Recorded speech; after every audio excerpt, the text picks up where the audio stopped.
বলেন তারেক জিয়ার প্রতিদ্বন্দ্বী 17 আসনে স্যার উনি তো ওইটাই candidate। উনাকে বললাম স্যার, উনি আমার সাথে আমার সঙ্গে একটু কথা বলাই দেন।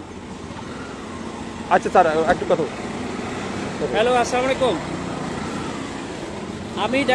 আমি doctor S M Khaliduzzaman, Dhaka 17 আসনের জামায়াত ইসলামী। না, কিন্তু আপনারা তো তারেক জিয়ার জন্য জিব্বা দিয়ে রাস্তা পরিষ্কার করে ফেলতেছেন, তাহলে আমাকে কেন দিবেন না? Why not? আপনি শোনেন, আপনার নাম কি বললেন? আপনি দেশটাকে পরিকল্পিতভাবে আমাদের মধ্যে এটা কেওয়াস সৃষ্টি করতেছেন আপনারা। নো নো নো নো, কেন নয়? আপনারা দেশটাকে ধ্বংসের দিকে নিয়ে যাচ্ছেন এবং কিছু অফিসার নিজেদের ব্যক্তি স্বার্থ হাসিলের জন্য আমাদের সুপরিকল্পিতভাবে 5ই আগস্টের পরে আমাদের দেশটাকে আপনারা ধ্বংস করতেছেন, আমাদের দেশটাকে পুরো ধ্বংসের দিকে নিয়ে যাচ্ছেন আপনারা। আমি সেনা প্রধানের কাছে এটা কমপ্লেইন করতে চাই। আপনাদের অফিসারের সঙ্গে আমি কথা বলতে চাই। রয়েছে স্যার, বডি ক্যামেরা অন আছে স্যার।